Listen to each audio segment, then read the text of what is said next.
오늘은 여호와를 경외하는 삶을 살라, 그런 주제로 말씀을 전하겠습니다. 25장이 이웃사랑에 관한 말씀이라면은 26장은 하나님을 경외하는 것에 관한 말씀이에요. 25장에서는 우리가 이제 하나님 앞에 거룩하게 살아야 되는데, 그 거룩이라고 하는 것은 어려운 이웃들, 가난한 이웃들을 배려하고 돕고 사랑을 베풀고 정의를 베푸는 것, 그것이 거룩이다. 그렇게 우리가 계속 공부해 왔습니다. 오늘 이제 또 하나님 앞에 거룩한 것에 대해서 배우는데, 오늘은 하나님과의 이제 관계 속에서 거룩이에요. 자, 그래서 이제 두 가지, 오늘 크게 말하면은 오늘 긴 말씀이 있는데, 하나님을 경외하는 것 핵심 두 가지입니다. 하나는 하나님을 예배하는 것이고, 하나님의 말씀에 순종하는 거예요. 그래서 오늘 대부분의 말씀은 하나님의 말씀에 순종하는 사람들에게 하나님이 주시는 축복, 복과 하나님의 말씀을 거역하는 자, 불순종하는 자들에게 내리는 형벌에 관한 말씀인데, 14절부터 마지막 절까지가 다 형벌에 관한 말씀이에요, 오늘 말씀이. 그래서 이제 이 하나님 앞에 거룩이 뭐냐, 하나님을 경외하는 게 뭐냐, 두 가지다. 하나님을 예배하는 것과 하나님의 말씀에 순종해서 하는 것이다. 뭐 복잡하지만 간단합니다. 이렇게 딱 줄이면은. 먼저 보겠습니다. 1절 2절에 보면은 이 하나님을 예배하는 삶을 이제 안식일법에 연관시켜서 말씀을 하고 있는데, 1절 2절 한번 읽어보겠습니다. 시작.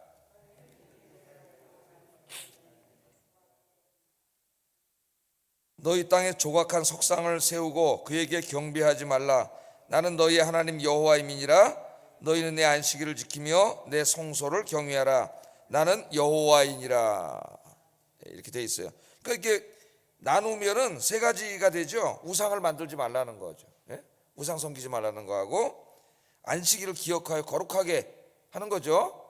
일주일 중에 한 날, 안식일 날은 그 구별해야 됩니다. 다른 날과는 다른 날이에요. 구별해서 거룩하게 하라는, 지키라는 것이고, 세 번째는 이제 예배드린 예배 초소를 거룩하게 하라, 경외하라, 거룩하게 하라, 그런 말씀입니다. 그러니까 핵심은 이걸 다 묶으면 어떻게 돼요? 안식일 날, 일주일의 안식일을 거룩하게 한 날을 구별해 가지고, 그날은 자기 이익을 위한 어떤 경제 활동이나 일들을 하지 말고 다 스탑, 중지하고, 그날은 온전히 하나님의 날로 드리는 거죠. 핵심이 뭐냐면은 성소에 모여서 하나님을 예배하는 것이에요. 하나님을 예배하는 것. 이것이 신앙생활의 가장 중요한 것이죠. 예배 중심의 삶입니다. 그러니까 이 안식일을 지키지 않는 자는 왜 안 지키겠어요? 안식일을 장사하면 돈을 더 많이 벌고, 또 밭에 나가서 일하면 그만큼 더 수익이 늘고, 자기 경제적인 세상적인 것들이 늘어나잖아요. 그러니까 안식일을 안 지키는 사람은 가만히 보면 그 뿌리가 우상 숭배자들이에요. 다. 하나님을 예배하는 것보다, 하나님보다 다른 어떤 것을 더 사랑하는 것이죠. 다른 어떤 것을 더 중요하게 여기는 거예요. 그래서 이 예배드리지 않는 자, 안식일을 기억하여 거룩하게 하고 예배하지 않는 자는 우상 숭배자입니다. 오늘 우리 이제 신약 시대에 적용해도, 인간이 하나님 외에 다른 대상을 사랑하게 될 때, 그리고 그 사랑이 절대화될 때, 그게 하나님이 아니라면은 그건 다 우상이에요, 우상. 그러니까 내가 무엇인가를 너무나 어떤 대상을 사랑하고 그 사랑이 나의 마음속에 절대화돼, 정말 최고의 내 사랑을 쏟아붓고 있는데 그분이 하나님이 아니에요, 그 대상이. 그럼 그건 다 우상이에요. 그러니까 내가 가장 사랑하는 분, 내가 절대적으로 사랑하는 분, 내 모든 것을 다 쏟아부어서 사랑하는 분, 그분은 하나님이래야 합니다. 그렇지 않으면 그게 무엇이든지 다 우상이에요. 심지어는 자식이 우상이 될 수도 있고, 돈이 다 우상이 되고, 권력이 우상이 되고, 세상을 즐기는 게 우상이 되고, 그러는 거죠. 그러니까 주일날 예배드리지 않고 다른 데 가는 거예요. 놀러 가는 거예요. 그래서 우리 하나님께서 오늘 딱 말씀하셨습니다. 하나님을 경외하고 하나님 앞에 거룩하게 사는 것, 첫 번째는 우상을 다 버리고 하나님께로 돌아와서 하나님을 예배하는 삶을 사는 거예요. 그래서 오늘 아침에 오신 여러분들은 이렇게 새벽에 오셔서 하루를 또 예배하고 시작하잖아요. 그러니까 정말 복되고 복된 분들이에요. 요새 우리 산상설교 공부하면서 팔복 공부하는데 못한 자는 복이 있다 그러잖아요. 그러니까 거기다 또 하나 집어넣어 보면 여러분 이렇게 새벽 기도하는 자는 복이 있다 그렇게 넣을 수가 있겠어요. 예? 하나님을 경외하는 사람, 새벽 기도하는 사람은 그 자체가 이미 복 받은 거예요. 하루의 시작을 하나님 예배하고 시작하고 찬송하고 기도하고 하나님과 함께 시작하잖아요. 또 하루를 하나님과 함께 마무리하고 그 행위 자체가 하나님 기뻐하는 일이기 때문에 복 받는 것이고 또 그렇게 사는 사람은 얼마나 행복합니까? 그래서 여러분 오늘부터 주님 나라 가실 때까지 하나님을 만나서 하나님께 예배드리고 찬송 부르고 기도하고 이런 하나님을 경외하는 생활이 여러분 인생에 가장 기다려지는 시간이고 가장 행복한 시간 되기를 주의 이름으로 축복합니다. 예배드리는 것보다 성경 읽는 것보다 기도하는 것보다 전도하는 것보다 봉사하는 것보다 세상에 뭐가 더 재밌으니까 거기 가서 여기 안 오는 거 아니에요. 뭐 집에 있든 뭐 하든 그게 더 재밌으니까 안 오는 거 아닙니까? 그걸 왜 간단한 걸 몰라요? 그럼 내가 하나님보다 그걸 더 사랑하고 있는 거잖아요. 우상 숭배하고 있는 거예요. 하나님을 예배하는 여러분의 삶이 되기를 주의 이름으로 축복합니다. 상당히 많은 부분은 오늘 순종하는 것에 대해서 말씀을 하고 있어요. 3절 한번 읽어보겠습니다. 3절 시작. 간단하게 이것만 말합니다. 너희가 내 규례와 계명을 준행하면. 왜냐하면 이제까지 이 말씀에 왔잖아요. 시내산에 도착한 게 언제입니까? 출애굽기 20장부터 십계명을 하나님이 주시기 시작하셔가지고 계속 지금 레위기 끝날 때까지 엄청나게 많은 규례와 법도를 주셨죠. 이걸 다 요약하면 뭐라 그랬어요? 하나님 사랑과 이웃 사랑. 하나님 사랑을 어떻게 할 것이며 이웃 사랑을 어떻게 할 것인가를 지금으로부터 3,500년 전에 농촌 사회 속에 구체적인 삶에 다 이렇게 적용한 것. 그죠? 그래서 우리는 하나님이 왜 그 당시에 3,500년 전에 농촌 사회에 사는 사람들에게 그런 규례를 주셨는가를 연구해 가지고 하나님이 그 규례를 주신 그 원래의 의도, 뜻 그것을 밝혀내서 신약 시대에 오늘 도시문화에 살고 있는 우리가 적용해야 된다 그랬죠. 문자로 적용하는 게 아니라 그래서 우리가 이제 적용을 해야 되니까 이때까지 하신 말씀 다 하셨기 때문에 이제 너희가 내 규례와 계명을 준행한 이게 중요한 거죠. 이제 다 배웠어요. 이제 중요한 게 뭐예요? 그 말씀대로 사는 게 중요한 거죠. 제가 주일날도 너도 가서 이같이 행하라. 그 율법학자는 너무나 잘 알잖아요. 다 알고 있어요. 율법에 대해서 평생을 연구해서. 예수님이 아는 것으로 부족해. 이제는 그걸 가서 행하는 게 중요하다면 행하다. 너도 가서 이와 같이 행하라. 그렇게 말씀을 하셨습니다. 오늘도 너희가 내 규례와 계명을 준행하라. 신앙생활의 핵심은 하나님 말씀을 준행하는 거예요. 요한복음에서도 예수님 뭐라 그랬어요? 내 아버지의 뜻대로 행하는 자라야 내 아버지 하나님을 사랑하는 자다. 말로는 하나님을 사랑한다고 막 입으로는 그냥 하나님 사랑합니다 그러는데 그 사람의 삶을 보면 자기 멋대로 살아. 그럼 하나님 사랑하는 거예요? 안 사랑하는 거예요? 그게 뭐 하나님 사랑하는 거예요? 자기 아내에게 여보 사랑해 그래놓고 자기 아내가 하는 말 하나도 안 들어. 반대로만 해. 그 아내는 사랑하는 거예요? 거짓말하는 거죠. 그러니까 하나님을 사랑하는 것은 하나님의 말씀에 순종하는 것으로 나타나게 돼 있어요. 여러분이 어떤 대상을 사랑하면 그 사랑하는 사람이 부탁하는 말을 다 들어줍니다. 다 들어줘요. 저 남산에 가서 한번 자물통을 보세요. 자물통이 수천 개도 넘을걸요 아마 달려있는데 꼭 가서 글씨를 읽어보세요. 그 자기 사랑하는 사람에게 바친 대부분 남자애들이 여자애들한테 이게 이제 쓴 글인데 이게 바로 찬양이고 예배구나. 그걸 알 수가 있어요. 누구나 사랑하잖아요 지금 막 결혼 아직 안 했고 막 누구나 사랑하니까 자기가 할 수 있는 최상의 언어 최고 높은 말 다 시예요. 그걸 써가지고 거기다 딱 써놨는데 읽으면 참 기가 막히고 우리나라 사람 다 시인이야. 그게 뭐야? 너무 사랑하기 때문에 거기에 찬양과 경배와 예배를 다 드리는 거예요. 지금 그 말 속에 사랑하면 그렇게 되게 돼 있어요. 그리고 내가 다 해줄게 그냥 손에 물 하나 안 묻히게 해줄게부터 시작해가지고 충성을 바치겠다고 헌신하겠다고 하는 말이 다 있어요. 그 안에 우리가 하나님을 사랑하면 첫째는 예배에 안식일을 기억하여 거룩하게 여기 예배하는 행위로 나타나고 두 번째는 하나님 말씀을 사랑하니까 하나님 우리에게 주신 말씀이잖아요. 이 말씀을 늘 읽고 묵상하고, 그죠? 내 인생의 가장 소중한 진리의 말씀으로 여기고, 오늘도 한 말씀 들었으면은 기도하고 실천하기잖아요. 그게 중요하죠. 한 말씀 기도하고 실천하기. 여러분들 주의 말씀을 늘 가까이 하고 이 말씀을 듣는 게 제일 중요합니다. 와서 듣는 일과 읽고 묵상하는 일에 힘써서 하나님 기뻐하시는 뜻대로 사시기를 주의 이름으로 축복합니다. 그런데 오늘 거기서 끝나지 않고요, 4절부터는 이제는 13절까지는 하나님 말씀대로 사는 자는 내가 복을 주시겠다는 거예요. 말씀대로 사는 자는. 그리고 14절부터는 엄청나게 많은 부분을 말씀대로 살지 않으면 형벌이 있습니다. 자, 먼저 순종하는 자에게 주시는 복, 3절부터 13절. 하나님께서 하나님의 말씀대로 순종하여 산 사람들에게 복을 주실 것을 약속을 해주셨는데요, 첫째는 풍요와 안전. 우리가 좋아하는 거잖아요. 풍요와 안전. 그래서 4절에 보면 농사에 필요한 비를, 이른 비와 늦은 비를 하나님이 다 내려주시.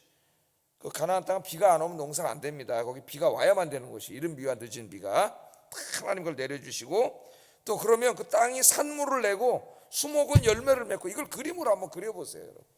그림으로 다 그림 언어예요. 비가 이른 비와 늦은 비가 쫙 내리고 땅에서 곡식이 막 자라서, 포도나무, 감람나무 열매가 주렁주렁 열린 그 풍성한 그림을 한번 그려보세요. 하나님 그렇게 해주시겠다는 거죠. 또 5절에 보면은 풍성한 곡식, 풍성한 포도, 이런 것들을 다 약속을 하셨습니다. 9절 10절 5절 하반절과 9절 10절에 보면 풍요롭고 안전한 삶을 하나님 보장해 주신다 그랬어요. 누구에게?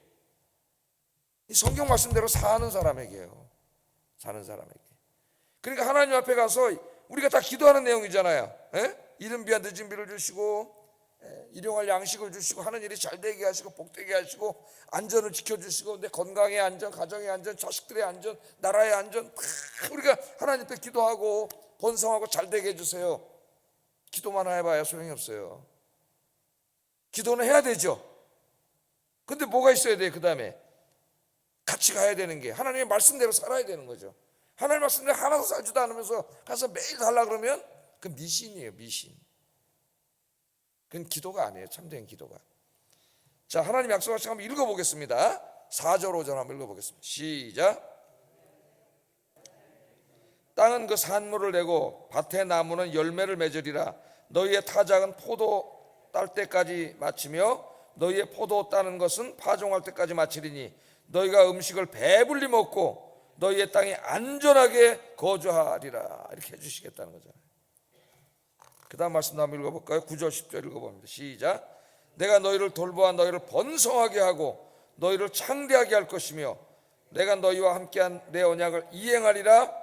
너희는 오래 두었던 묵은 곡식을 먹다가 새 곡식으로 말미암아 묵은 곡식을 치우게 될 것이라.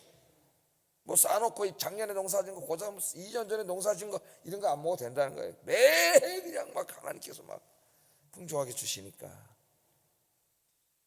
두 번째는 전쟁이 없는 평화로운 시절이 계속되게 해주시겠다고 약속을 하셔요.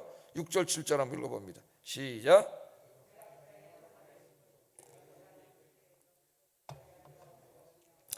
사나운 짐승을 그 땅에서 제할 것이요 칼이 너희의 땅에 두르지 행하지 아니할 것이며 너희의 원수들을 쫓으리니 그들이 너희 앞에서 칼에 엎드려질 것이라.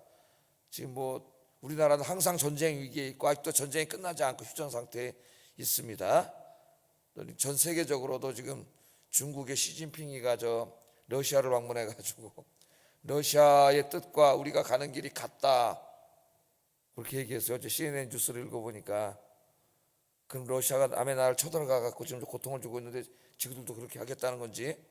그랬더니 또 일본 수상이 어제 또 우크라이나를 방문했어. 그래서 지금 전 세계가 술렁이고 있어요. 지금 중국과 러시아 이 잘못하면 사이에 3차 대전이 일어나는 게 아니냐. 중국과 러시아가 지금 손을 잡고 유럽과 이제 미국과 일본 뭐 이렇게 다 이제 이렇게 돼 있으면은 중국은 지금 국경을 접하고 있는 나라가 어디야? 수도 없죠. 우리나라 지금 딱 거기에 있습니다. 밑에. 러시아와 중국 밑에. 오늘 하나님이 약속해 주셨으니 이 나라의 안전은 하나님이 지켜주실 줄 믿습니다. 그 나라 백성들이 하나님을 예배하고 하나님의 말씀에 순종해서 할 때에 그 안전은 누가 지켜요? 하나님이 지켜주는 거지. 직간 놈들이 아무리 까불어대봤자 하나님이 지켜주세요. 그러니까 여러분들이 애국자입니다. 여러분들이 신앙생활 잘하는 사람이 애국자예요. 그 다음에는 12절에 보면 결국 하나님이 하나님 말씀대로 살아가는 자들을 하나님의 백성 삼아준다 그랬어요. 제일 큰 축복이죠. 12절 읽어보겠습니다. 시작.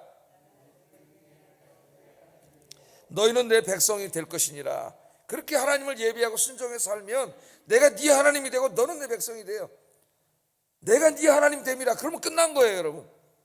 전능하신 하나님이 네 하나님 되리라.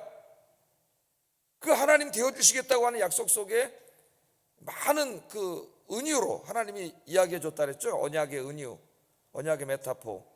왕이 되어주신다 그랬고, 어떨 때는 아빠가 되어주시고, 어떨 때는 목자가 되어주시고, 어떨 때는 남편이 되어주시고.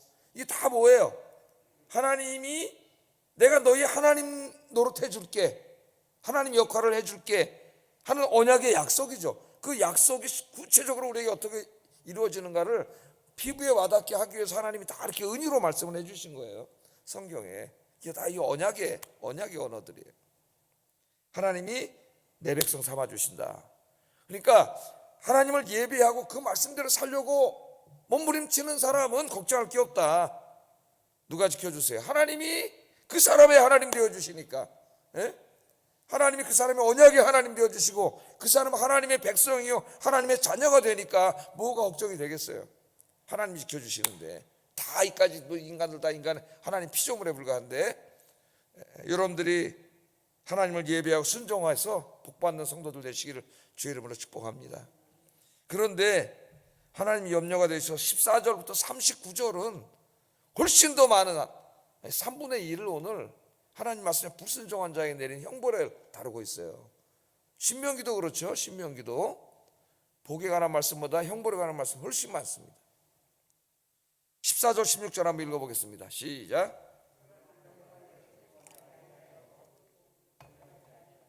내 규례를 멸시하며 마음에 내 법도를 싫어하여 내 모든 계명을 준행하지 아니하며 내 언약을 배반할진대 내가 이같이 너희에게 행하리라. 그리고 그 다음부터 쭉 나오는 거예요.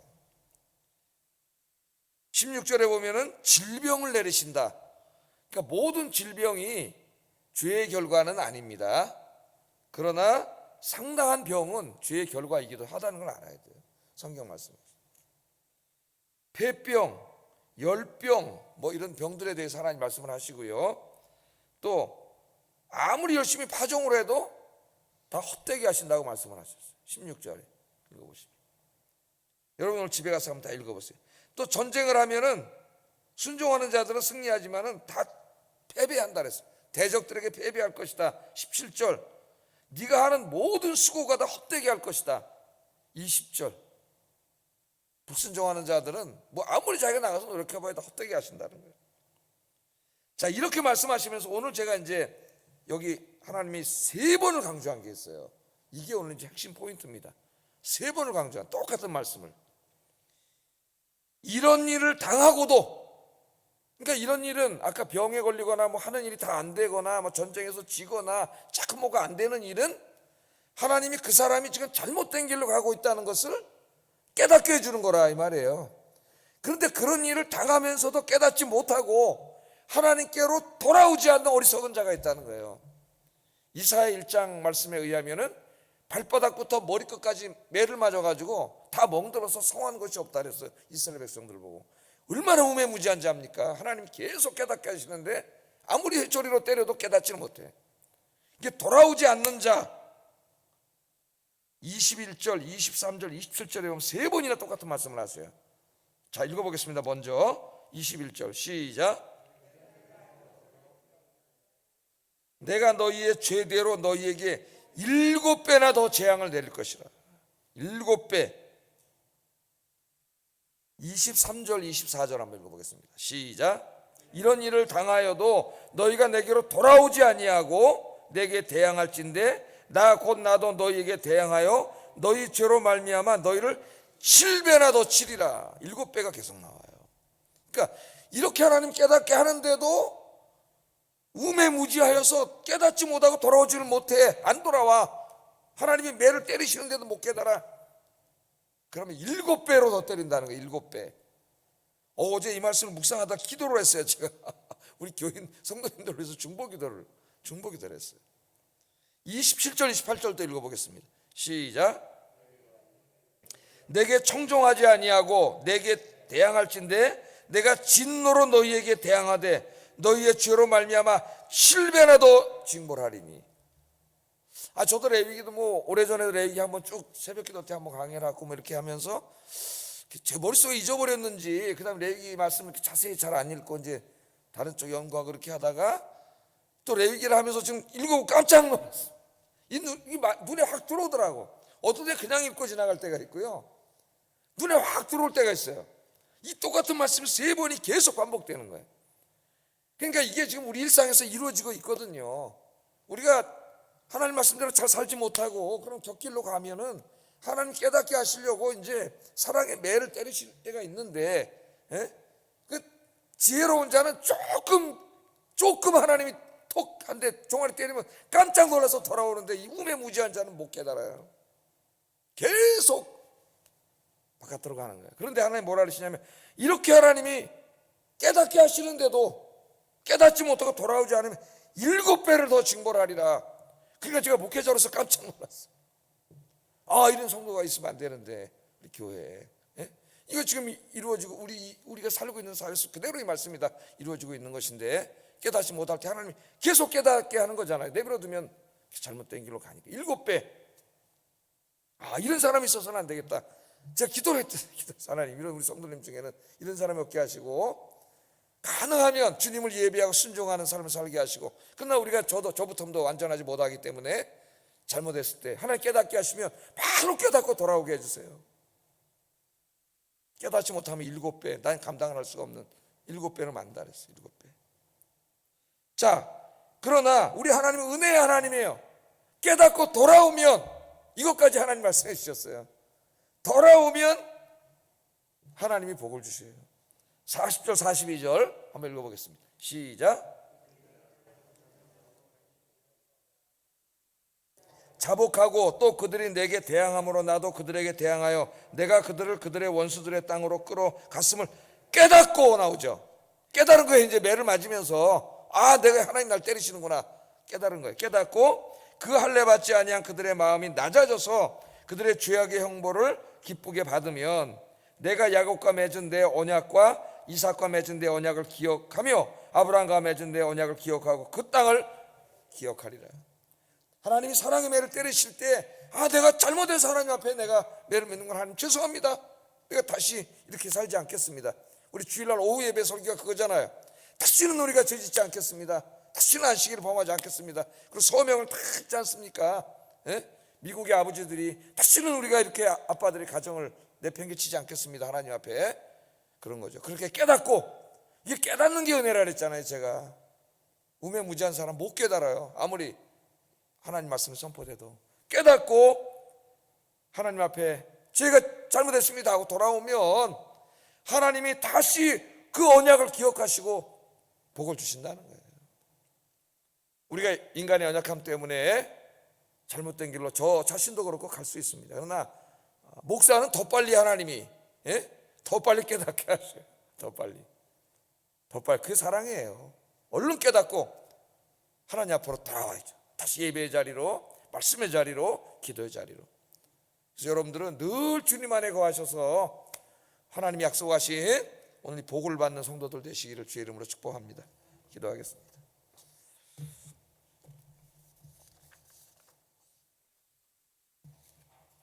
두 가지를 기도하겠어요. 나의 삶에서 하나님보다 더 높아진 모든 우상들을 헐어버리게 하시고 안식일을 기억하여 거룩하게 하고 오직 하나님 한 분만을 예배하는 삶을 살게 하소서. 두 번째, 하나님의 말씀을 듣고 묵상하는 일에 힘쓰게 하시고 하나님의 말씀에 순종하여 하나님의 언약의 축복을 받아 누리는 그런 삶을 살게 하소서. 기도하겠습니다.